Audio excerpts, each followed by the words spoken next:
Well, in a surprising turn of events, we actually ended up getting a new trailer for the Pokémon Scarlet and Violet DLC in this morning's Nintendo Direct. It's kind of ironic, but we don't usually get new information about Pokémon games in Nintendo Directs because they like to save that kind of stuff for their own dedicated presentations, but we did in this particular case. So in this video, I am going to be going over 10 things from this new DLC trailer that you possibly missed and definitely need to know. There wasn't like a ton of crazy new information, but we did get some interesting new details. So let's go ahead and dive right in.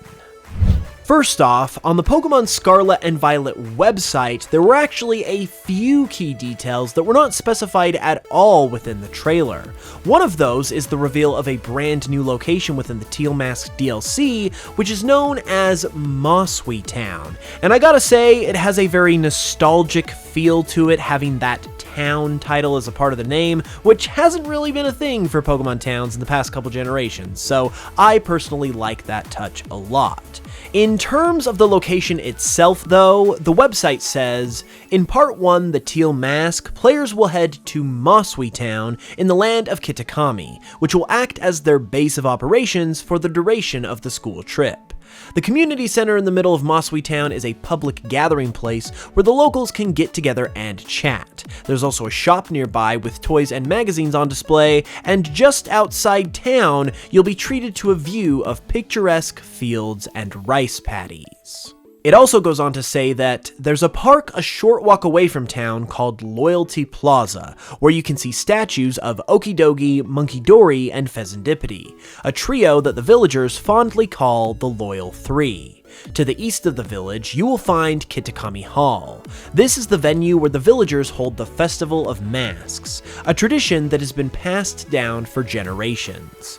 A variety of stalls appear during this festival, selling everything from candy apples to yakisoba. Children and adults alike can enjoy themselves at this event. So basically, this is going to be like the hub location for this part of the DLC, which is pretty cool. And I've got to say that the overall areas in both parts of these DLCs seem like they're going to be pretty sizable. So it seems like we're going to have a pretty good size area to explore in both of them, which really has me excited because it looks like it will add a lot of content and a really good amount of playability. The next notable thing that the website talks about, which is actually kind of nuts, is the new ability of those three Pokemon, Okidogi, Munkidori, and Pheasantipiti. The website states that they all have a new ability called Toxic Chain, and apparently what it does is whenever these Pokemon hit another Pokemon with a move, the Pokemon they hit with a move has the chance to become badly poisoned, which is honestly ridiculous because, as that implies, it literally gives every single move they use, regardless of what it is, the ability to not only poison, but badly poison their opponent. So I imagine this is going to be completely busted and is going to be used a ton in competitive play. Moving along though, we also got introduced to a couple of new characters that are going to be in this DLC as well, and specifically are going to be introduced in the second part of the DLC, the Indigo Disc. These two characters are known as Serrano and Lacey, and they both come from the Blueberry Academy. According to the website, it says about Serrano that he acts as the director of Blueberry Academy, which he founded. Having heard rumors about you and your adventures, he visits Paldea to invite you to his institution as an exchange student. It seems that he is a longtime acquaintance of Director Clavel. And for Lacey it says, a second-year student at Blueberry Academy. She's a reliable person who shows you around the academy when you first arrive. Her Pokemon battling skills are apparently nothing to scoff at. Another interesting thing about Lacey is that she is one of the characters that is present in the key art for the Indigo Disc DLC that was shown to us when the DLC was first revealed. So she's obviously going to be a very key character, and it also implies that these other three characters are also most likely going to be either students themselves, or possibly maybe teachers or some other kind of important person at the academy that we will eventually interact with. We actually see small clips of all 4 of these characters in the new trailer, and one of them is particularly interesting because we see this character from behind as he is sitting at a desk, presumably in a class, and on his jacket is an interesting logo of a Maschiff, which at first glance doesn't really seem to be anything important at all. It's just a design on his clothes, but we also see another NPC character from the Teal Mask part of the DLC have this same logo on their shirt as well. So it seems like whatever this is, it might have some importance, whether it's a new brand that's being introduced that just adds to the world building, or if it has some kind of significance in general. We'll just have to wait and see. I don't expect it to be super important by any means, but it does seem like it might be at least somewhat noteworthy once we're actually able to get into the DLC and find out a little more about it. Next up is a really interesting one, because in a short clip that we see from the Teal Mask half of the DLC, we can see in the background a couple of Hisuian Growlithe statues. Now first off, this is actually a cool reference to Hisuian Growlithe's inspiration, which are the Komainu statues that can be found in Japan, and look very much like the statues we see here. However, it's also super interesting in terms of the lore because it brings the Pokemon of Hisui from Pokemon Legends Arceus into the modern day Pokemon games, which we haven't really seen a lot of to this point outside of being able to transfer them from Pokemon Home into Scarlet and Violet. And given that the Teal Mask part of the DLC is obviously very Japanese inspired and seems to take place in a Japanese inspired area, it'll be interesting to see if there's actually some mention or integration of these Hisuian Pokemon within the lore of this area outside of just them being decorations. But either way, I think it's really cool to see them be integrated into the modern day Pokemon games in this way.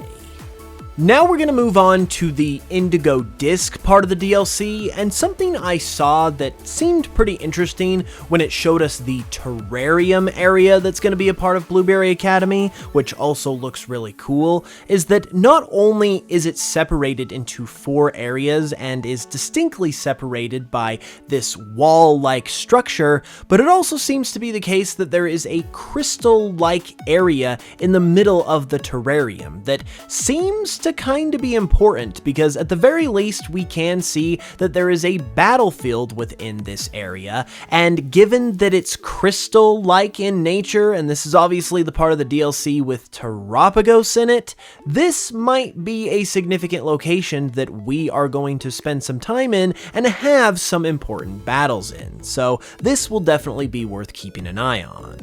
These crystal-like structures continue to be a focus as well, because in addition to this central area, there also seems to be other crystal-like structures dotted throughout the map as well. In particular, in the mountain section of the terrarium, there seems to be some interesting little dotted-like crystal things that seem to be set up in some sort of pattern that we can distinctly see from both the overhead view of the terrarium as well as in a brief close-up shot of the mountain area. It's hard to say what these are supposed to be exactly, but there are several of them within the mountain area specifically, so they are most likely going to have some kind of use and are probably going to tie into the whole idea of Terapagos and Area Zero and terastallization, since that is what this part of the DLC is focusing on. We also see these interesting and mysterious looking archways at certain points within the overworld as well that we actually get a closer look at in a brief clip of the trailer.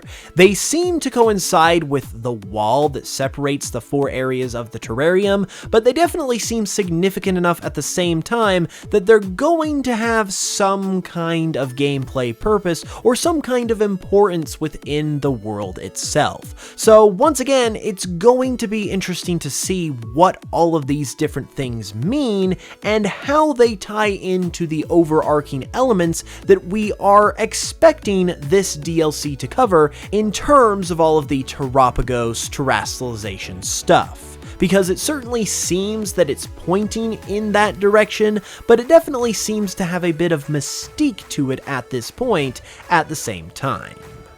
And last but not least is something very interesting that continues on from the main Scarlet and Violet game.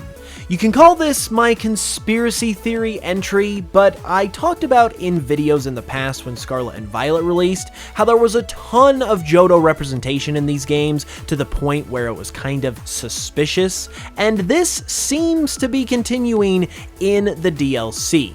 Granted, we do see Pokemon from tons of different generations in this trailer, but there is definitely a significant, and I would say probably above average amount of Johto representation here too. We see Gligar, we see Aipom, we see Sentret, we see regular Johtonian Wooper, we see Yanma. I just feel like there is a lot of purposeful focus on Johto Pokemon and the Johto region that is going on, and like I said, this is a carryover from the main Scarlet and Violet games, which I go into detail in this video if you want to know more. I'm not necessarily sure what this means, if anything, but it just kinda makes me feel like they could be gearing up for something Johto related that is coming in the future. So at the very least, I think this is worth keeping tucked in the back of your mind for potential future reference. With that said though, these were all of the cool and noteworthy things I was able to find in the trailer that I feel like you guys should know that you may have also missed. Like I said, there wasn't a ton of crazy stuff here, but there was stuff here that is reason to be excited, and I am definitely excited to get into these DLCs later this year. Be sure to let me know all of your thoughts about this trailer in the comments below as well. Leave a like on the video if you enjoyed it because it really helps out, and subscribe for more if you're new.